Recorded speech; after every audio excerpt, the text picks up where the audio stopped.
Bernyanyi merupakan aktivitas mengeluarkan suara yang bernada.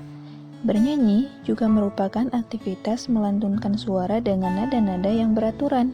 Jadi, bernyanyi dapat dilakukan hanya dengan memanfaatkan suara dari manusia atau sering yang disebut sebagai vokal.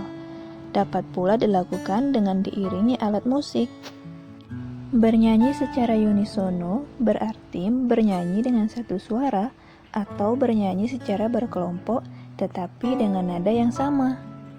Kita dapat bernyanyi dengan melihat partitur. Nah, partitur adalah tulisan yang digunakan untuk menyampaikan nada-nada yang akan kita nyanyikan. Dalam bernyanyi, kita harus mengerti yang pertama yaitu teknik vokal. Dalam teknik vokal, ada yang namanya organ penggerak. Jadi, organ penggerak ini berfungsi menggerakkan serta mendorong udara sehingga mampu menggerakkan pita suara dan menghasilkan suara. Nah, yang termasuk organ penggerak yaitu paru-paru.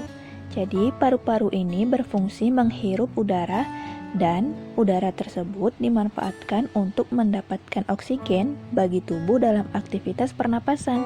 Nah, sisanya dihembuskan keluar melalui tenggorokan dan hidung. Hembusan udara inilah yang dimanfaatkan untuk menggetarkan pita suara sehingga menghasilkan suara.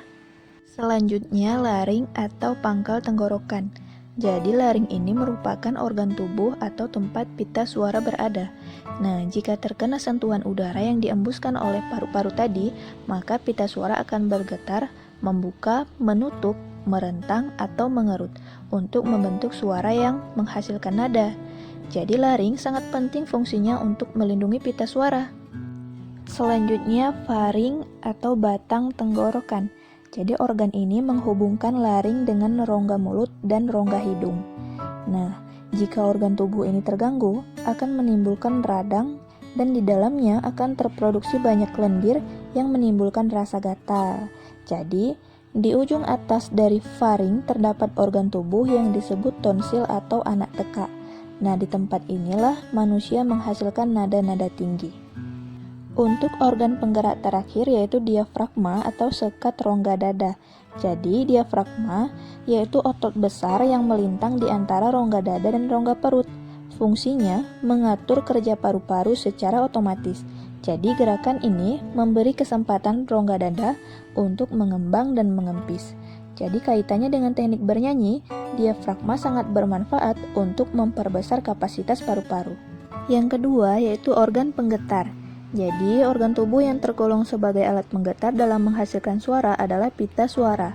Pita suara ini berbentuk jaringan tenunan otot yang tipis dan elastis berwarna kekuningan.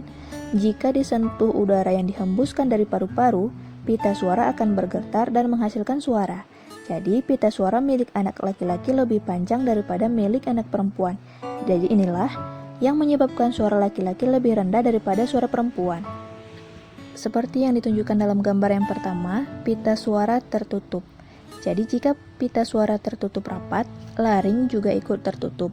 Maka udara dari paru-paru akan terhambat dan akan menghasilkan suara hamzah. Untuk contoh yang kedua, pita suara terbuka. Jadi, jika pita suara bagian atas terbuka, akan menyebabkan udara dari paru-paru dan menggetarkan pita suara.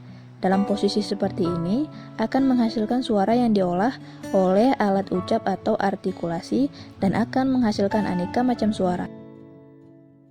Contoh yang ketiga, pita suara terbuka sedikit. Pada posisi pita suara ini, akan dihasilkan suara lemah karena udara yang berhembus dari paru-paru akan keluar begitu saja tanpa kekuatan. Suara demikian cocok untuk berbisik dan bernyanyi dengan teknik bersenandung. Jadi itu dia pembagian dari organ penggetar. Yang ketiga ada alat ucap atau artikulasi. Jadi alat ucap manusia adalah mulut yang terdiri dari dua bagian yaitu artikulator dan titik artikulasi. Artikulator adalah alat ucap yang dapat digerakkan atau digeserkan untuk menimbulkan berbagai macam bunyi. Sedangkan artikulator adalah lidah. Jadi titik artikulasi adalah bagian alat ucap yang menjadi tumpuan atau titik sentuh artikulator. Organ yang termasuk titik artikulasi adalah bibir, gigi, gusi, langit-langit keras, langit-langit lunak, dan anak teka. Organ dari alat ucap yang perlu dilatih yaitu rahang bawah. Jadi, dengan latihan gerakan membuka menutup, gerakan ke kiri dan ke kanan, dan gerakan ke depan, ke belakang, dapat diperoleh kelenturan gerak rahang. Yang kedua yaitu lidah. Dengan latihan gerakan memutar, gerakan ke kiri dan ke kanan, gerakan keluar masuk.